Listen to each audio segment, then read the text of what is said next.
The Golden Apple, a Bulgarian fairy tale. Once there was a woman who had 3 sons. In the garden of their house grew a wondrously beautiful apple tree.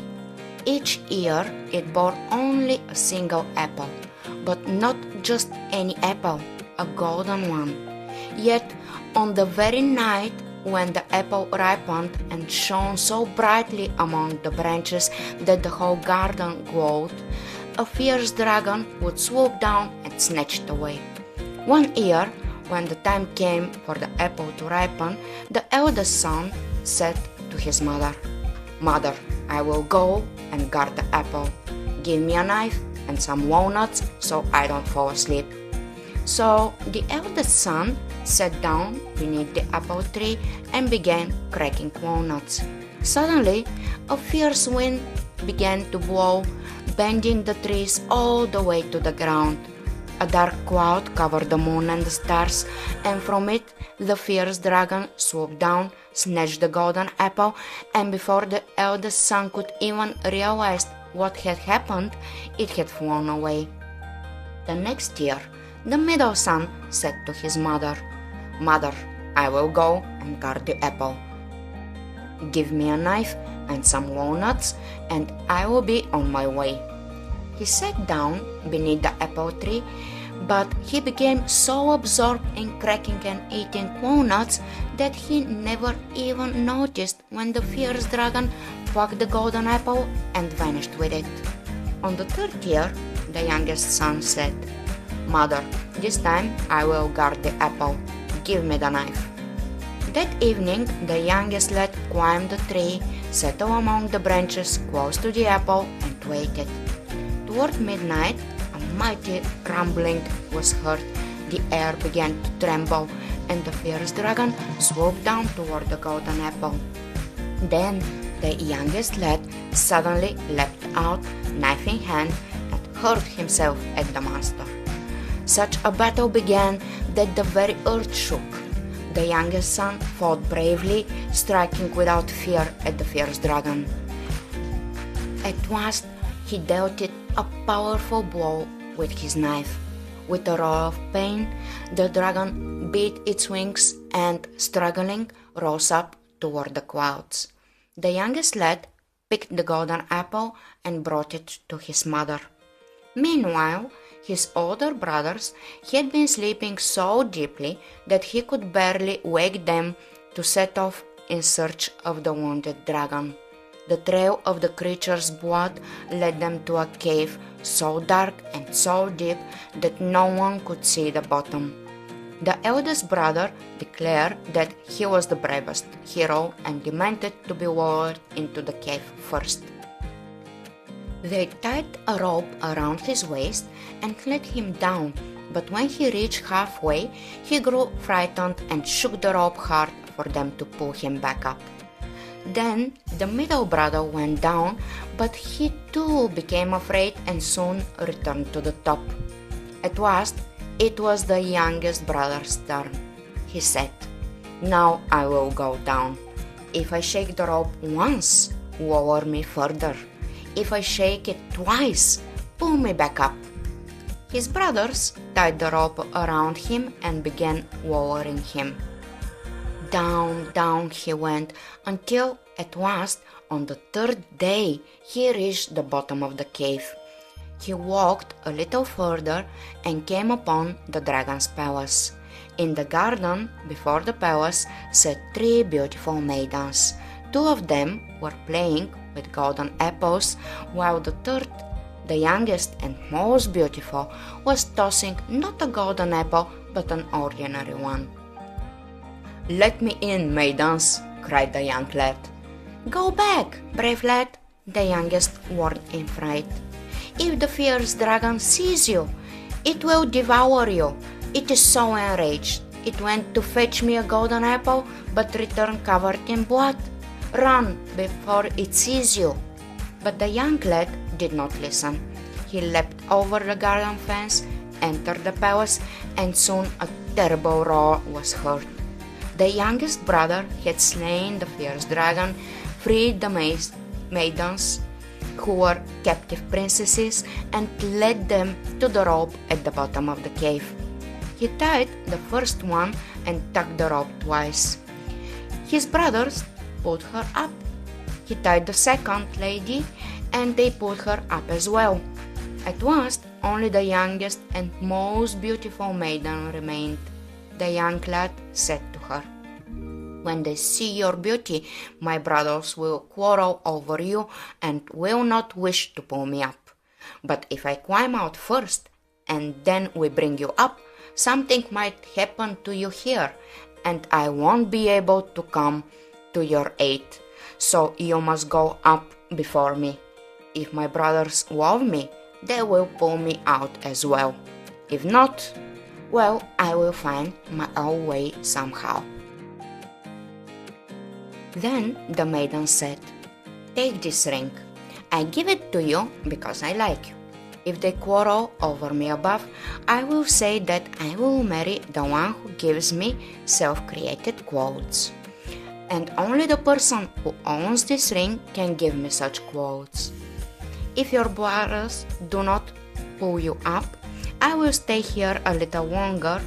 Then the ground will open beneath you and you will fall even deeper.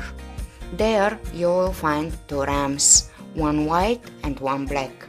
If you fall on the white ram, it will carry you to the upper world.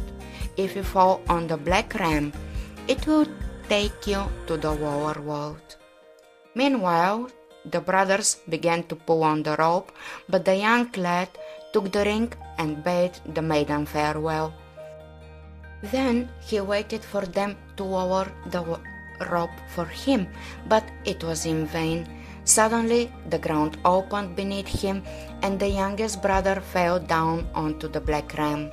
It carried him even deeper toward the lower world, dropped him there, and then disappeared.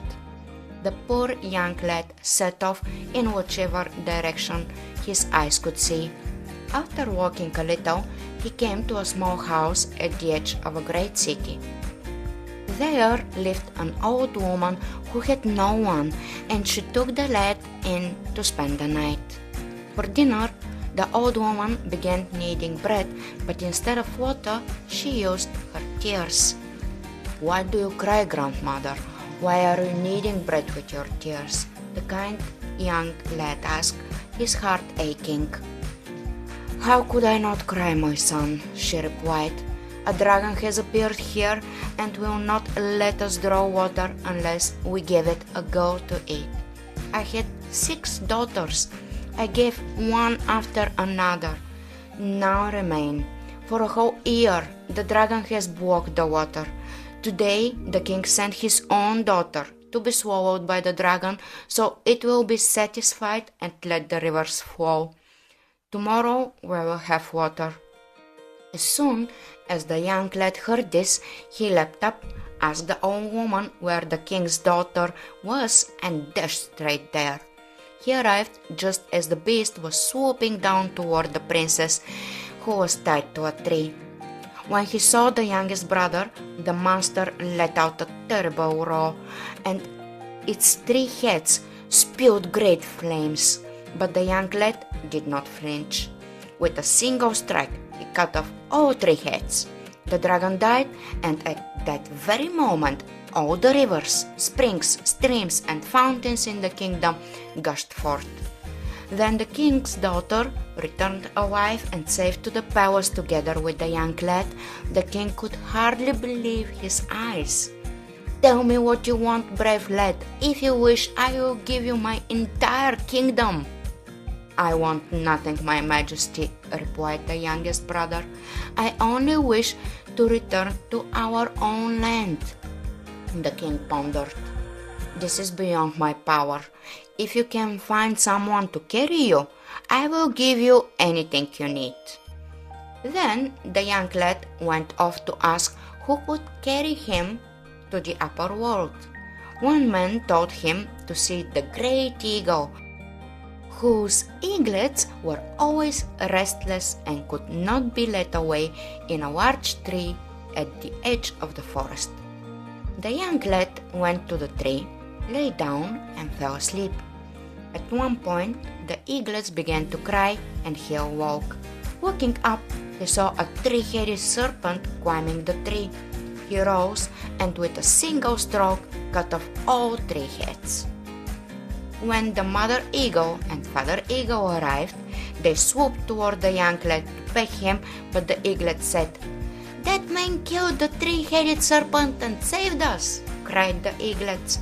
Then the eagles said to the young lad, "Well, brave lad, what good deed would you have us do for you?" "I want nothing," replied the young lad. "I only wish to be carried to the upper world." "Very well," said the old eagle. "I will carry you. But first, feed 2 buffalo calves born today. When they grow, slaughter them and cut their meat into pieces. Then fill one hide with the meat and the other with water. Make a cage, fasten it with iron chains, and place the hides inside. Then call me." The young lad went to the king, who ordered everything the eagle had requested. When all was ready, the eagle arrived. "Enter the cage," the bird told the youngest brother. "I will carry you upward. When I say ga, give me meat. When I say piu, give me water." The eagle took flight and carried the lad. Whenever it said ga, he gave it meat. When it said piu, it gave it water. But the prepared meat was not enough, so the young lad quietly began cutting meat from his own legs to feed the eagle. At last, they reached the upper world. "Come on, brave lad, rise and go. You are home." "I cannot walk," he said. "I cut meat from my legs to feed you until we arrived." Then the eagle brushed the young lad's legs with its wings, healing them. He jumped down and headed home. There, his brothers were still quarreling over the youngest maiden. When she saw the young lad, she rejoiced and said, "I want self-made clothes. Whoever gives them to me, I will choose him." The youngest brother remembered the ring, looked at it, and instantly the self-made clothes appeared, shining with wondrous beauty. Then they held a wedding, celebrating for 3 days and 3 nights under the branches of the apple tree, and even to this day it bears a single golden apple each year. The end.